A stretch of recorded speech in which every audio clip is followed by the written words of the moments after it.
জয়পুরহাটের হিচমি থেকে হিলি পর্যন্ত বাইপাস সড়কের ভূমি অধিগ্রহণে ফসলি জমি ও বসত ভিটার ন্যায্য মূল্য না পাওয়ার অভিযোগ তুলেছেন স্থানীয় শতাধিক ভূমির মালিকরা। সরকারিভাবে জমির দাম কম নির্ধারণ করায় ক্ষোভ জানিয়েছেন তারা। পুনর্তদন্তের মাধ্যমে ভূমির সঠিক মূল্য নির্ধারণের দাবিতে মানববন্ধন ও জেলা প্রশাসকের কার্যালয়ে আবেদন করেছেন ভুক্তভোগীরা। জয়পুরহাটের অর্থনৈতিক ও যোগাযোগ ব্যবস্থার উন্নয়নে ২০১৮ সালের জুন মাসে হিচমি থেকে পুরানা পৈল এবং পুরানা পৈল থেকে পাঁচবিবি হয়ে হিলি পর্যন্ত বাইপাস সড়কের রাস্তা প্রশস্তকরণ প্রকল্প শুরু হয়, যা শেষ হয় ২০২৫ সালের জুন মাসে। এই প্রকল্পের আওতায় প্রায় ২২ একর ভূমি অধিগ্রহণের মাধ্যমে ১৮ ফিট থেকে ২৪ ফিটে সড়ক প্রশস্ত করা হয়। কিন্তু এই প্রকল্পে ভূমি অধিগ্রহণে বাজারের তুলনায় জমির দাম অনেক কম নির্ধারণ করে জেলা প্রশাসন। এমন অভিযোগ ভূমি মালিকদের। ন্যায্য মূল্য ও ক্ষতিপূরণের দাবিতে জেলা প্রশাসকের কার্যালয়ের সামনে সম্প্রতি মানববন্ধন করেছেন পাঁচবিবির পাটাবুকা, খাসবাগুড়ি ও বনখুর মৌজার শতাধিক ভূমির মালিক। পরে জেলা প্রশাসকের কার্যালয়ে আবেদন জমা দেন তারা। জমি অধিগ্রহণের জন্য যে টাকাটা দিচ্ছে বর্তমান বাজার মূল্যে এই টাকাটা অতি নগণ্য। আনুমানিক বাজার মূল্য প্রায় ৩০ লক্ষ টাকা। সেখানে আমাকে অবহিত করা হয়েছে প্রায় ৩ লক্ষ টাকার কাছাকাছি। ২০২১ সালেও ১% জায়গা ২,১০,০০০ টাকা করে কেনা বেচা হয়েছে। এখন ২০২৬ সালে আসে এই জায়গাগুলোর দাম এখন নির্ধারণ করতেছে ৭৬,০০০ শতাংশ এবং ক্ষতিপূরণ হিসেবে আরও ২০০% দিচ্ছে। সরকারের কাজে লাগবে, অবশ্যই কেন দিব না। আমরা এই ক্ষেত্রে সরকারকে সহযোগিতা করতে চাই, কিন্তু এত কম দিয়ে আমাদের পেটে তো লাথি মারা হচ্ছে। সড়ক বিভাগ বলছে প্রকল্পের কাজ অনেক আগেই শেষ হয়েছে। ভূমি অধিগ্রহণের ২২ একর জমির দাম প্রায় ৬৮ কোটি ২১ লাখ টাকা জেলা প্রশাসকের কাছে হস্তান্তর করা হয়েছে। এর প্রাকৃত মূল্য দাঁড়িয়েছিল ৬৮ কোটি ২১ লক্ষ টাকা। তো প্রকল্পটি সমাপ্ত হওয়ার পূর্বে এই সমুদয় অর্থ ইতিমধ্যে প্রাক্কলন অনুমোদনপূর্বক ডিসি অফিসে হস্তান্তর করা হয়েছে। সমস্ত কাজই সমাপ্ত হয়েছে এগুলো ২০২২ সালের পূর্বেই। উন্নয়নের নামে সাধারণ মানুষকে বাস্তুচ্যুত না করে বর্তমান বাজার দরের সাথে সামঞ্জস্য রেখে ক্ষতিপূরণ দেওয়ার জোর দাবি জানিয়েছেন ভুক্তভোগীরা। One national desk. এ বিষয়ে বিস্তারিত জানাতে জয়পুরহাট থেকে আমাদের সাথে যুক্ত হচ্ছেন আলকারিয়া চৌধুরী। আলকারিয়া, বিষয়টি সমাধানের জন্য জেলা প্রশাসন থেকে কোনো উদ্যোগ নেওয়া হয়েছে কিনা, আর এই দামটা কোন সময়ের উপর ভিত্তি করে নির্ধারণ করেছিল জানাবেন।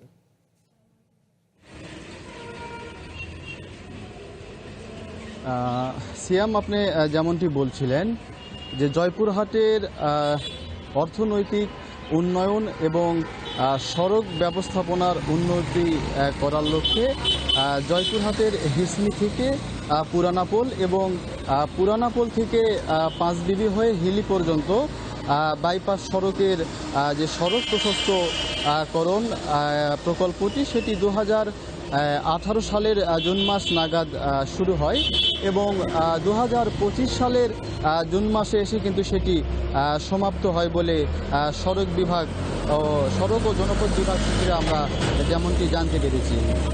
তবে এ নিয়ে জয়পুরহাট সদর উপজেলার বনখুর মৌজার এবং পাঁচবিবি উপজেলার পাটাবুগা এবং খাসবাগুড়ি মৌজার প্রায় শতাধিক ভূমির মালিক তারা কিন্তু অভিযোগ করেছেন যে সরকার নির্ধারিত ভূমির অধিগ্রহণের ক্ষেত্রে সরকার নির্ধারিত যে মূল্য দেওয়া হয়েছে সেটি অনেক কম হওয়ায় তারা কিন্তু প্রতিবাদ করেছেন।